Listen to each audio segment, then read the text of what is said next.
પડઘા કરજણમાં વિદ્યાર્થીઓના સમર્થનમાં કોંગ્રેસની 2 દિવસીય પ્રતિકાત્મક ધરણા, 15 કાર્યકરોની અટકાયત. કરજણ 24 જુલાઈ.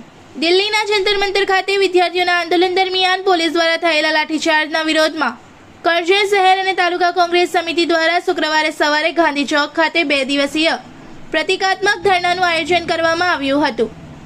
વિદ્યાર્થીઓને સમર્થન તથા નીટ પેપર લીક મુદ્દે ન્યાયની માંગ સાથે યોજાયેલા વિરોધ કાર્યક્રમમાં કોંગ્રેસના આગેવાનો અને કાર્યકરોએ હાથમાં બેનરો સાથે સરકાર વિરોધી સૂત્રોચ્ચાર કર્યા હતા. કાર્યકરોએ દિલ્હીમાં વિદ્યાર્થીઓ પર થયેલી પોલીસ કાર્યવાહીની નિંદા કરી અને કેન્દ્ર સરકાર સામે રોષ વ્યક્ત કર્યો હતો. ધરણાના અંતે પોલીસે કાર્યવાહી કરીને વિરોધ પ્રદર્શન કરી રહેલા અંદાજે 15 જેટલા કોંગ્રેસ કાર્યકરોની અટકાયત કરી હતી. અટકાયતને પગલે સ્થળ પર થોડા સમય માટે તંગદિલીનો માહોલ સર્જાયો હતો. આ પ્રસંગે કોંગ્રેસના આગેવાનોએ કેન્દ્રીય શિક્ષણ મંત્રી ધર્મેન્દ્ર પ્રધાનના રાજીનામાની માંગ સાથે વિદ્યાર્થીઓના ભવિષ્ય સાથે ચેડા કરનારાઓ સામે કડક કાર્યવાહી કરવાની પણ માંગ કરી હતી.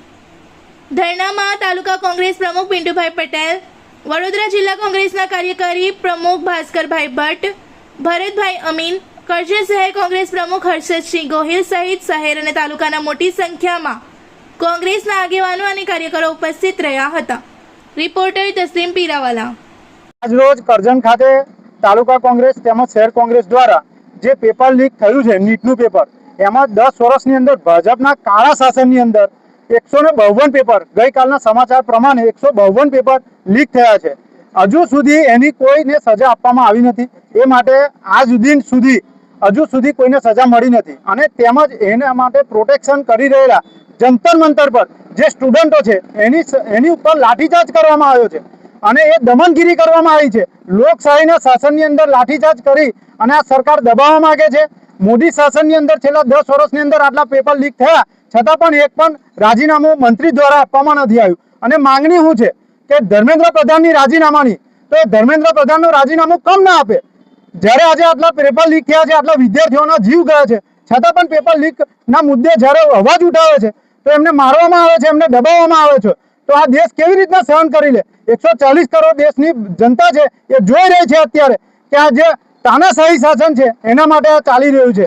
બીજું કે જ્યારે આ પેપર લીકને મુદ્દો લઈને જ્યારે દરેક તાલુકા લેવલ પર જ્યારે આવા પ્રોગ્રામો થાય છે ત્યારે ધ્યાન ભટકાવવા માટે વોટ્સઅપ યુનિવર્સિટીના જે અમુક આગેવાનો છે એ એવું કહે છે કે ફંડિંગ બહારથી આવે છે, તો તપાસ કરીને ગોળી માર દો ફંડિંગ આવતી હોય તો.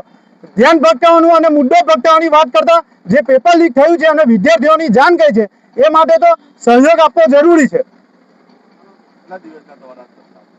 ધરનાનો પ્રોગ્રામ અમે 2 દિવસનો માંગેલો છે અને આજે અમે અત્યારે ગાंधी चौक धरना पर बैठेला है. इस वीडियो को लाइक करें, हमारे चैनल को सब्सक्राइब कर बेल आइकन जरूर प्रेस करें हमारी न्यू वीडियो सबसे पहले देखने के लिए.